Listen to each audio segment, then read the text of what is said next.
I want to give you a chance to talk about your exciting new venture, the McEvoy Atelier. What is it, and how is it going to work? Sure. Yeah. So it's a two-pronged development. It's really it's the crystallization of the past decade and a half of painting professionally and teaching on Long Island, where when I returned home from London, I started to do online teaching. Online painting. So I do live streams, and it was neat. The first day, I'm proud to say I had two people turn in. I think it was my mom and my mother-in-law. So the second day, maybe my father-in-law jumped onto. They're very supportive. But it grew and it grew, and it got to the place where there were a few thousand people watching when I looked at the analytics at the end, and confirming that desire that people have in remote parts of the country to learn this type of craft. The interesting thing was I was also followed up by a series of emails where people were inviting me to come speak. They wanted me to come up to Binghamton, down to this city, like over like in California. And I was like, it's the hybrid world, and I'm delighted. Like, it's the digital component and it's the in-person component. So I have recorded now, I don't know how many hours. I think I'm close to up to like 75 hours, might be 100 hours. Oh, wow. And each half-hour parcel is related to several hours of activity for the student. So essentially what that means is I've worked since March and built this massive online database where, if you see right here, I have my little podcast thing, and so I'm drawing and I'm narrating what I'm doing, and then I go in and I weave into it. I have a wonderful setup here where I can reach into an archive of art historical paintings, and I weave the art history into the online component. So it's kind of like a 2/3 art instruction, 1/3 art history blend. And then, so that's the digital component. And then the in-person component right now, due to COVID restraints, is plein air. So I'm teaching outdoors. I have students from very young. I have some students that are actually 13 years old. And then I have another student who comes out who won't tell me his age, but I think he's 85. And COVID notwithstanding, it's a very safe environment.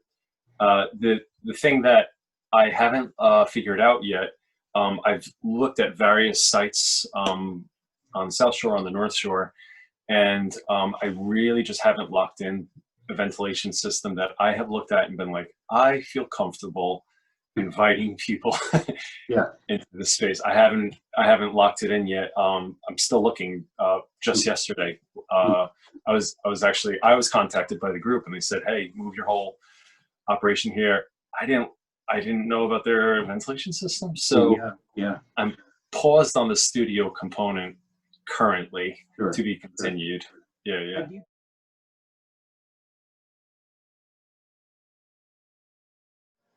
If in the context of teaching, if I could give a visual metaphor, for me, teaching has always been a thing of the student is a rushing river, and you are setting up riverbanks.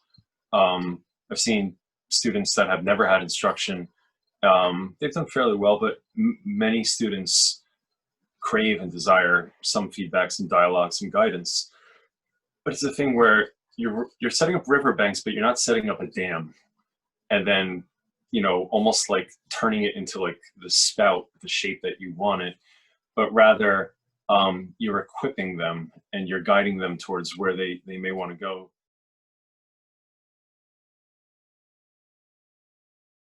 I actually had a formative experience with, it was the Long Island Museums.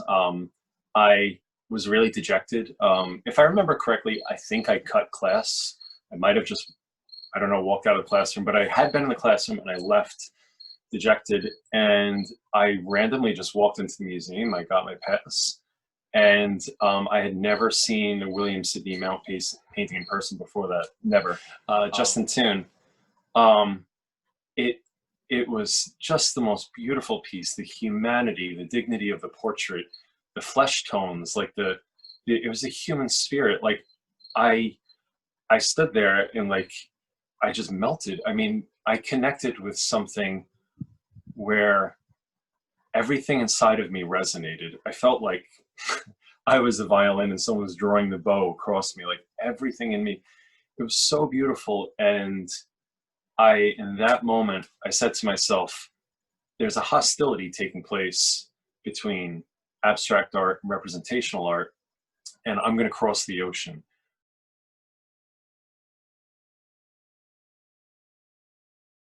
Finally got to Europe, and what did I encounter after I was in Europe for a little while?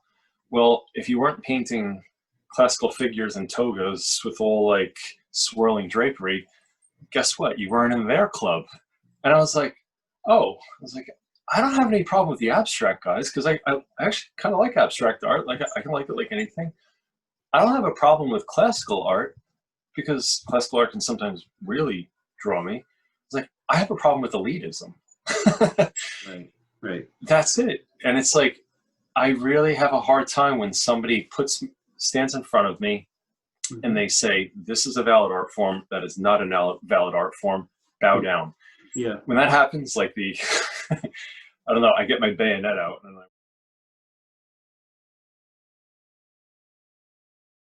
went into the pandemic and I was like, life has always been so busy, especially here in New York. We struggle with being constant like commitments. What if this is a gift?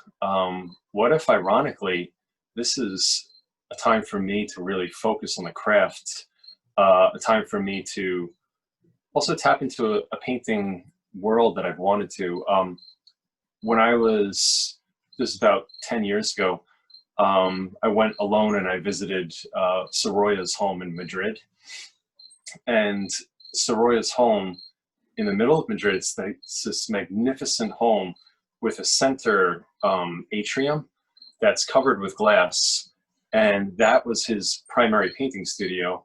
And he sure was wealthy enough to go out and get his own studio elsewhere in the city. But he loved his wife and children, and he loved the people in his community. And he wanted his studio right in the heart of his home. These were his themes, his muses. And so I always admired that about Soroya. And I always wanted to have a period of time where I think, Benson up in Maine, Benson he held a high position at I believe, was it the Boston Academy? I can't remember which school.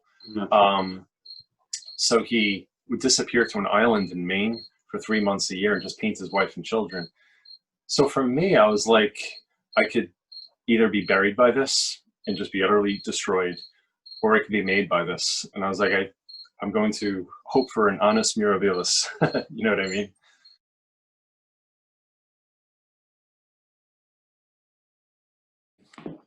Here's my setup right here, where I have to spin you around here one moment. And it's beneath a window, palette, brushes. Yeah.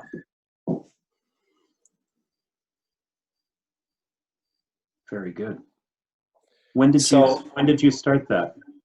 The work? I began this the moment I got home. What happened was, I think I need a little bit of a lower chair. I'm just gonna grab a little bit of a smaller chair here.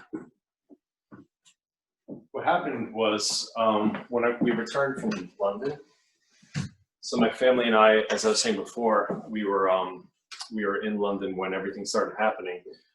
We returned back to New York, and the gift that I had in that little small period in London of about a month or so was being with my son Liam, who he was 12 years old, and he was processing a world, kind of like the world system, like almost like collapsing. But he was doing it in such a level-headed way. And I was really, honestly, I was like very impressed. And so as he and I were going through London, we were painting together. We had this magnificent studio in the heart of the city. And we came back to New York. I looked at my son and I was like, he is right on the verge of manhood. And there's something about that moment, like in between childhood and manhood, where they can really intellectually grasp things, but they're still the child. You know what I mean? Mm-hmm. So this painting was very much almost a desire to, you know, sometimes I call it catching like a firefly in a jar, and you put it there in the hopes of like retaining that moment in life. Had you ever painted Liam before? Yeah, I painted him a few times. I painted him like several times. This painting down here in Islip on Main Street that was commissioned by, of all companies, Starbucks. They've been a really great client. And so Liam is known in the town of Islip because anyone who drinks coffee sees Liam every day holding a fishing pole with this huge commercial fishing boat behind him.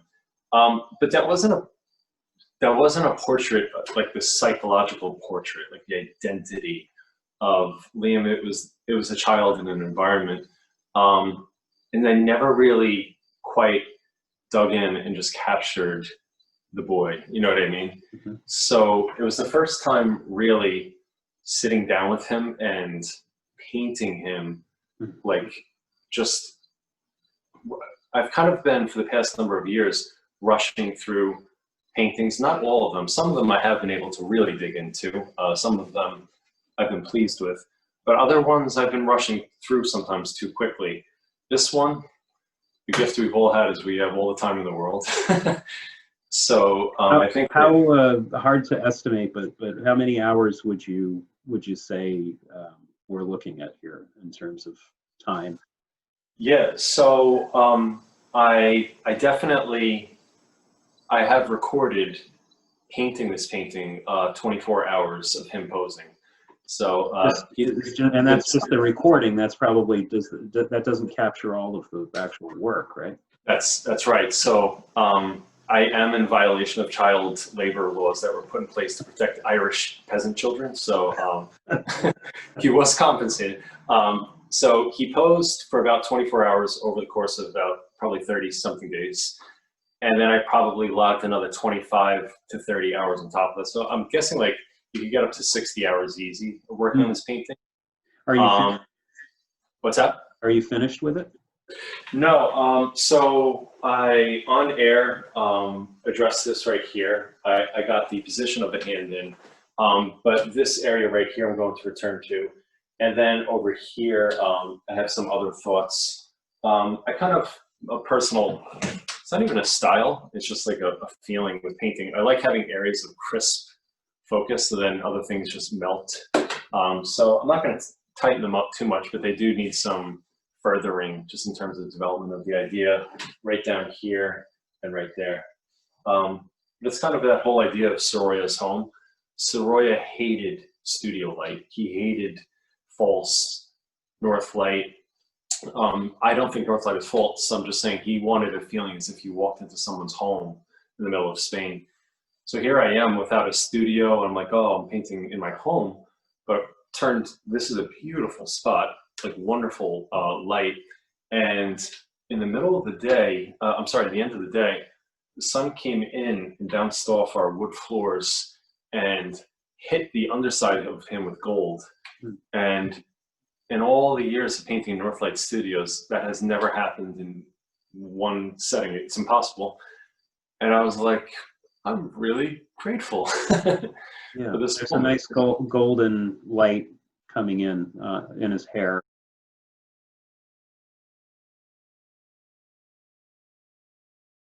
In short, like, if it requires me to jump into it directly, I will. But this one, I played with the pose for like an hour.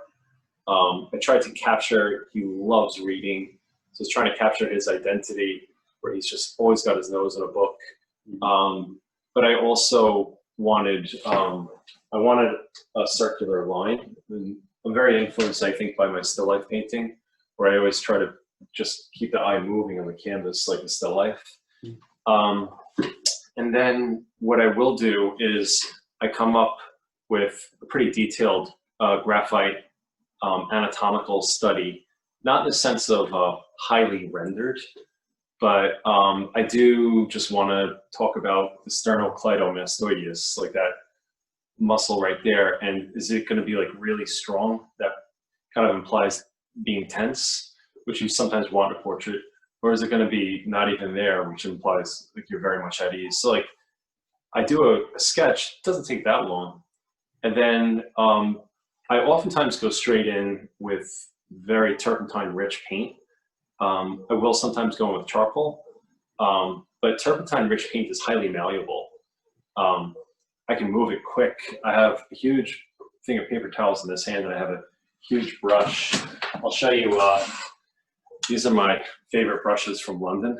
I call them my Whistler brushes. So I stand at a distance and I'm able to get my strokes in big and broad and wide and see my marks. And with a roll of paper towels, I'm able to really quickly, easily move shapes around.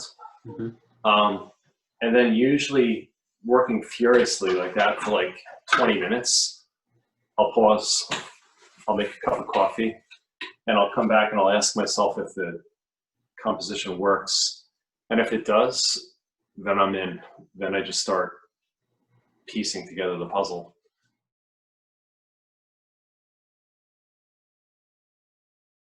Since I painted this, Liam has turned 13, and his shoulders have gotten broader. He's gotten much taller. Really? I mean, I literally, the paint in some areas would still be wet right here. Yeah.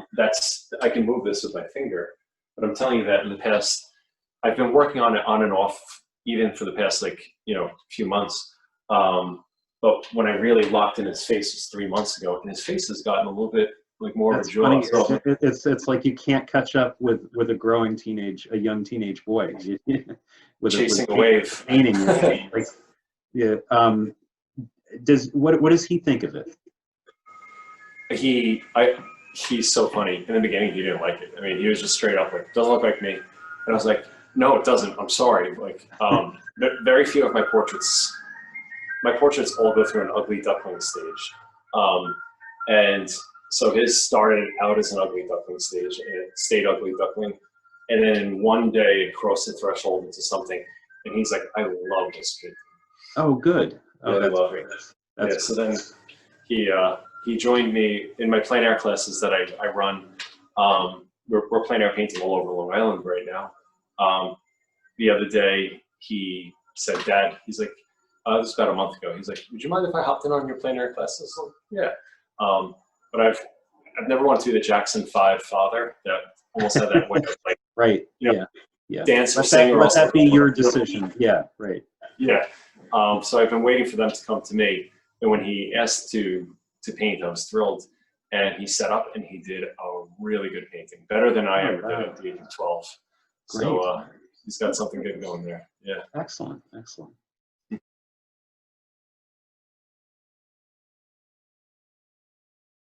So Josh Bellinger, as you were saying, he's an abstract artist.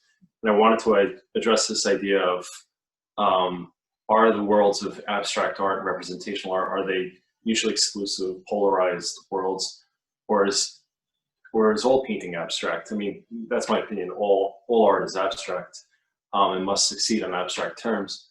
So I said to Joshua, I was like, "Joshua, could I ever use your artwork and put it behind a painting of you?" And he was over the moon for it. And then he gave me loads of little postcard size sketches that I had seen in the past. And I must have gone through 30 of them. I swear I went through them for hours. And I just leafed through and I just looked at which one. And I kept on returning to which one. And I actually have in the other room buried in my archives, I have the initial sketch. And I drew a little almost stick figure of Josh in that pose. And then I put it on top of his artwork to see if it worked. And so I still have that in the archives, just to see the dialogue, because the abstract shape of Joshua had to fit the abstract shape of his composition.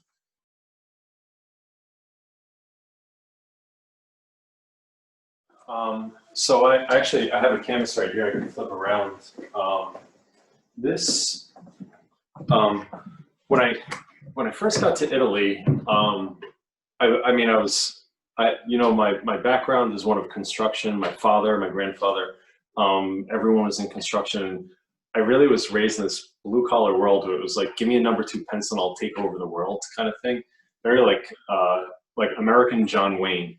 And I got to Italy and they were very patient with me and they were like, okay, all right, Yankee. But what if you use really good materials? Like, what about that? And I was like, no, I'm good. They're like, just try it out. So they sent me off to the shop and I got a number of brushes. I'll pull out right here. Like this brush just right here is about, I don't know, it's probably like a $75 brush. It's handmade, it's from Russia, sold by the Italians. This is Belgian linen that I had been painting, struggling on my own before this. And the moment I used the paints they told me to use, they're Dutch paints, I used the brushes they told me to use, the canvas, I did things I never did before. It was a tremendous moment for me, humiliating moment. I was wrong, they were right.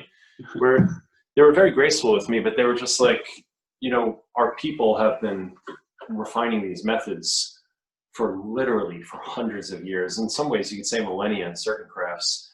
Like, why wouldn't you stand on their shoulders? Like, why wouldn't you do that? And I realized that I was actually, in my own ironic way, I was being pretty arrogant. So at that point forward, it began like this lifelong love with art supplies where I don't believe you have to spend a fortune, but I was just speaking with the owner of Rosemary Brushes in England, and they're actually setting up their own line of brushes under my name. I've been buying from them for so long, and so have my students. And I just contacted them. I was like, this would really help me organize my student base. And they're like, yeah, go for it. Like, we'll set up your own line of brushes here at our you know, handmade brush factory. They have a studio. That's great. But it's that whole idea of what you paint with and how you paint. There can be a beautiful dialogue there. When you learn like the prismatic qualities of your paint and you learn actually how tree sap, you can use that prismatic tree sap to actually cause the flesh tones to glow. Then you realize, you know, probably what Vladimir Horowitz knew better than anyone. Vladimir Horowitz is a piano player. He was widely known for, he would only play one piano when he was on tour. And they would fly that piano across the whole entire world. But you start to develop this relationship with your materials and you speak to them and they speak back to you. It becomes like this love affair.